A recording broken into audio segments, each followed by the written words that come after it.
कलयुग के अंत तक रहेंगे कर्ज में तिरुपति बालाजी, जानिए रहस्य।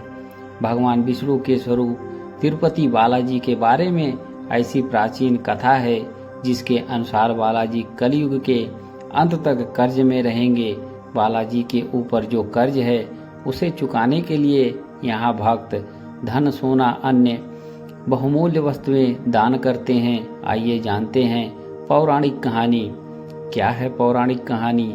बात उस समय की है जब बेहतर ब्रह्मांड की खातिर ऋषि मुनियों ने एक यज्ञ शुरू किया था। लेकिन सवाल ये था कि ब्रह्मा, विष्णु और महेश में उस यज्ञ का पुरोहित किसे बनाया जाए। सभी ऋषि मुनियों ने ये जिम्मेदारी भृगु ऋषि को सौंपी, क्योंकि वही देवताओं की परीक्षा देने का एक साहस कर सकते थे। भृगु ऋषि भगवान ब्रह्मा के पास पहुंचे, लेकिन भगवान ब्रह्मा वीणा की धुन में लीन थे।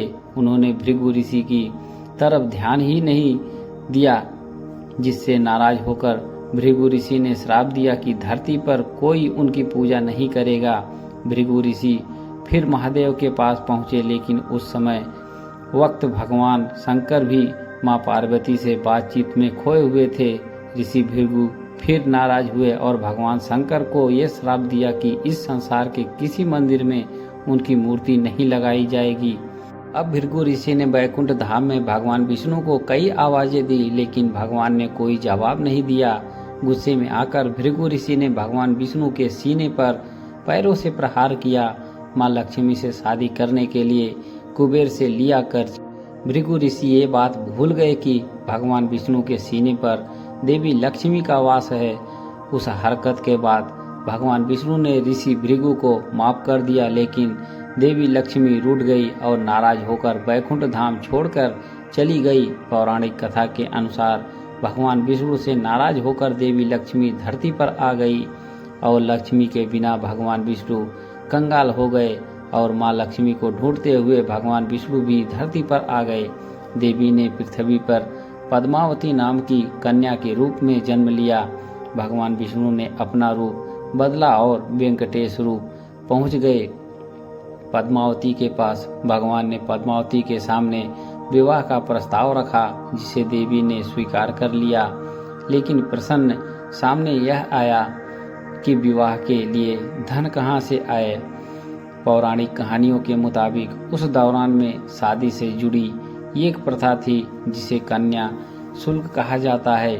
शादी से पहले वर को एक कन्या शुल्क चुकाना पड़ता था, लेकिन देवी लक्ष्मी के जाने से भगवान विष्णु कंगाल हो चुके थे और धरती पर पद्मावती से शादी के लिए उनके पास कन्या शुल्क चुकाने के पैसे भी नहीं थे।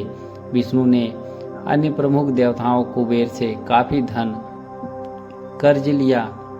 इस कर्ज से भगवान विष्णु के वेंकटेश रूप और देवी लक्ष्मी के अंश पद्मावती से विवाह किया। कुबेर से कर्ज लेते समय भगवान ने वचन दिया कि कलयुग के अंत तक वह अपना सारा कर्ज चुका देंगे। वही कर्ज खत्म न होने तक वह सूद चुकाते रहेंगे।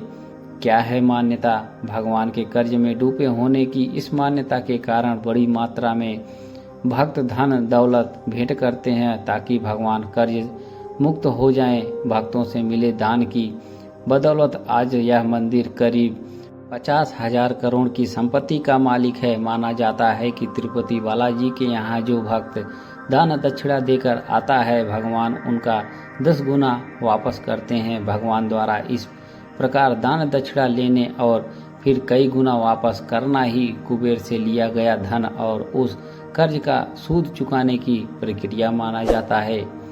कहानी पसंद आई हो तो वीडियो को एक लाइक अवश्य करें। हमारे चैनल पर बने रहने के लिए आप सभी का धन्यवाद।